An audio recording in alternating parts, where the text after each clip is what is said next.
You've been paying off debt for long enough that the progress has stopped feeling like progress. You make the payment every month, you watch the balance drop, and the balance drops so slowly, so incrementally, so inadequately relative to the size of the number and the time you've already spent working toward it that the question starts forming in the background of your financial life whether this is actually working or whether you're on a treadmill that's moving just fast enough to keep you from realizing you're not getting anywhere.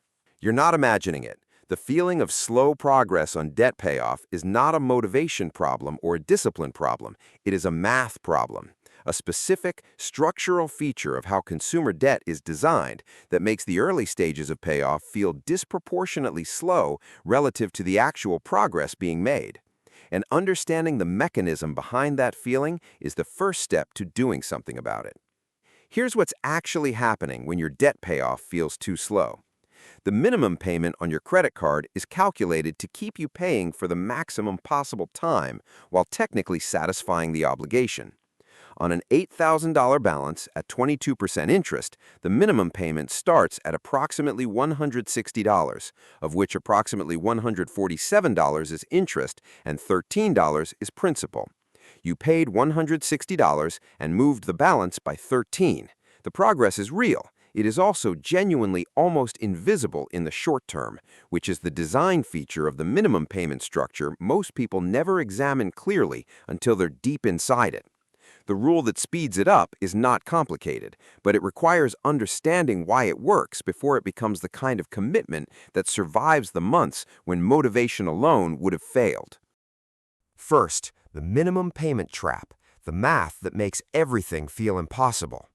Take that $8,000 balance at 22% interest. Make only the minimum payments. Here's what the next several years look like in actual numbers.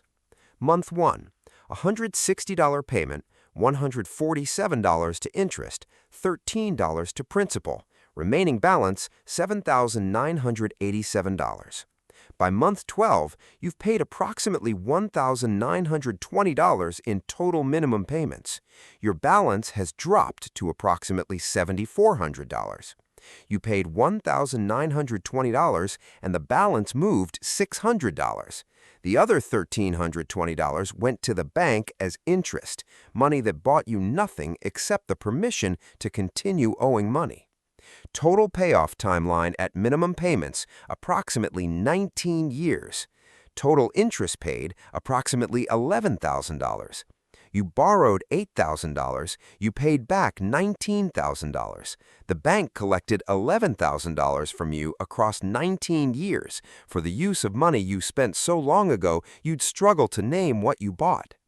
This is the math most people are inside without having calculated it explicitly. The minimum payment feels manageable because it fits in the budget. The total cost is catastrophic because 19 years of interest at 22% produces a number that the monthly payment frame was specifically designed to obscure. The rule, what it is and why it works. The debt acceleration rule is simple enough to remember without writing it down.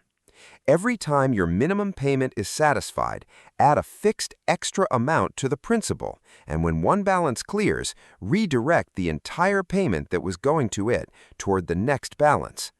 Never reduce the total monthly payment going toward debt, only redirect where it goes. This is the debt avalanche or debt snowball in its most streamlined form. But the specific element most people miss is the permanence of the total payment commitment. The typical debt payoff attempt increases the monthly payment temporarily and then gradually reduces it as life intervenes, income tightens, or the motivation that was strong in January erodes by March. The rule works specifically because it removes monthly decision-making from the equation. The total payment is fixed. It never goes down until the debt is gone. Where it goes changes as balance is clear. The total stays constant.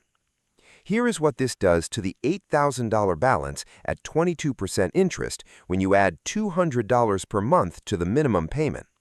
Month 1, $360 total payment, $147 interest, $213 to principal. Balance, $7,787. Payoff timeline with the additional $200, approximately 28 months. Total interest paid approximately $2,800. You saved $8,200 in interest and 8 years of payments from adding $200 per month to a fixed payment commitment. Not $2,000 extra, $200 per month. For 28 months, the compounding of the additional payment against the declining balance produces an acceleration that feels disproportionate to the input, because it is disproportionate in the same mathematical way that compound interest works in the other direction against you when you're only paying the minimum. The avalanche versus the snowball. Which one to use and why? The debt avalanche targets the highest interest rate balance first while making minimum payments on everything else. Mathematically, it minimizes total interest paid and produces the fastest payoff at the lowest total cost. If you have multiple balances and you want the pure mathematical optimum, the avalanche wins every comparison. The debt snowball targets the smallest balance first, regardless of interest rate. Mathematically, it costs more in total interest than the avalanche in most scenarios. Behaviorally, it is more effective for people who have previously struggled to sustain a debt payoff plan, because clearing a balance completely produces a psychological win that sustains momentum through a long payoff process in a way that slow progress on a large high-rate balance sometimes doesn't. Harvard Business Review research found that people using the snowball method were more likely to eliminate their total debt than people using the avalanche, not because the math was better, but because they finished. The mathematically optimal strategy that gets abandoned at month 8 produces worse outcomes than the mathematically suboptimal strategy that gets completed. The honest recommendation: if your balances are similar in size and your interest rates are similar, use the avalanche.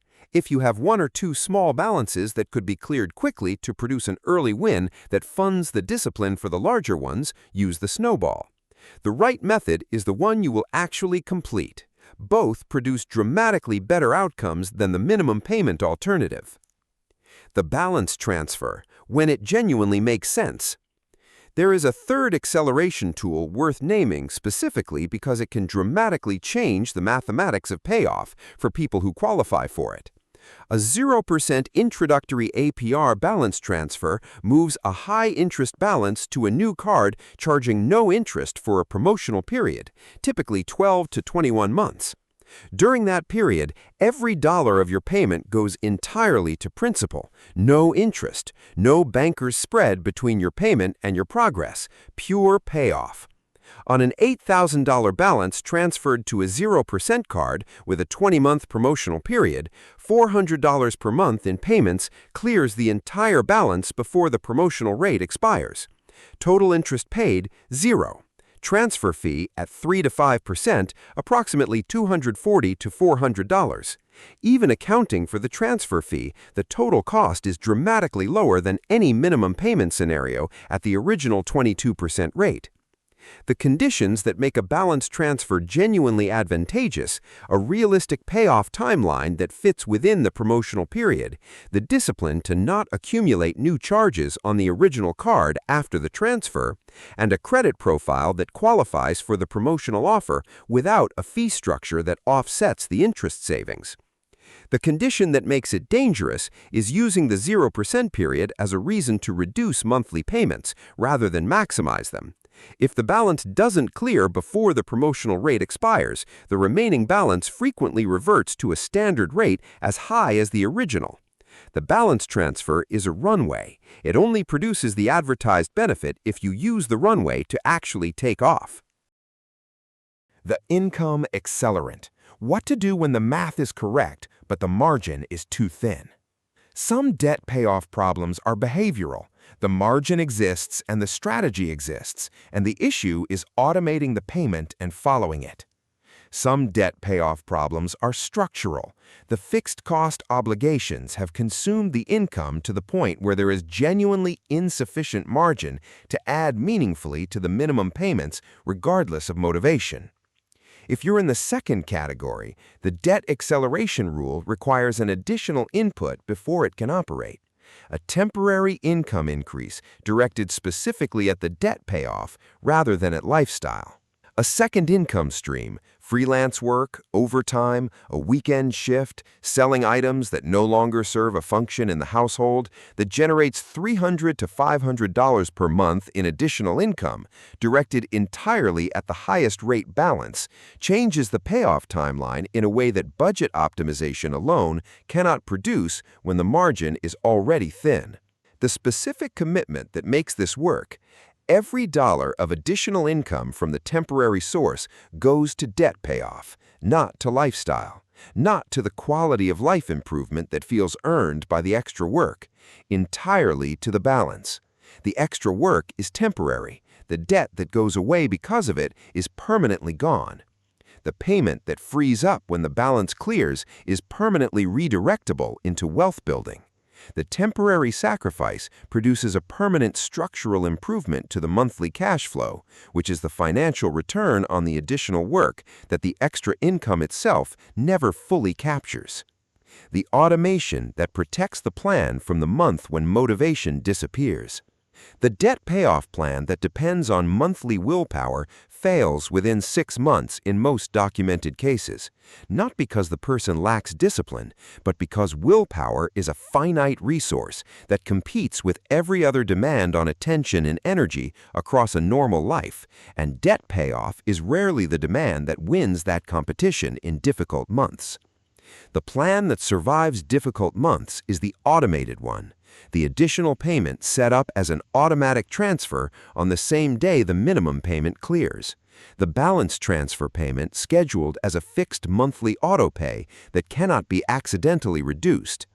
The income from the side hustle going directly to the credit card rather than passing through checking, where it becomes available for other purposes before the debt payoff instruction executes. Automation removes the monthly decision. The monthly decision is where plans go to die.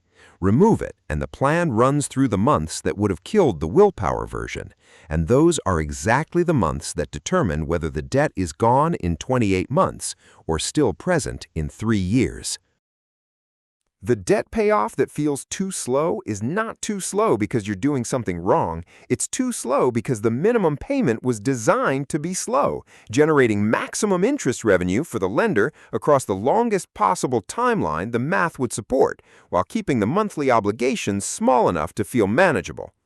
The rule that speeds it up is the decision to pay more than the minimum, keep the total payment constant as balance is clear, and automate the commitment so it doesn't depend on motivation to survive the difficult months.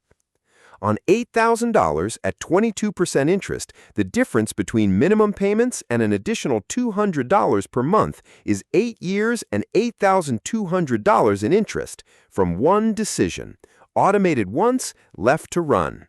The treadmill feeling is the minimum payment running its design. The rule is what gets you off it.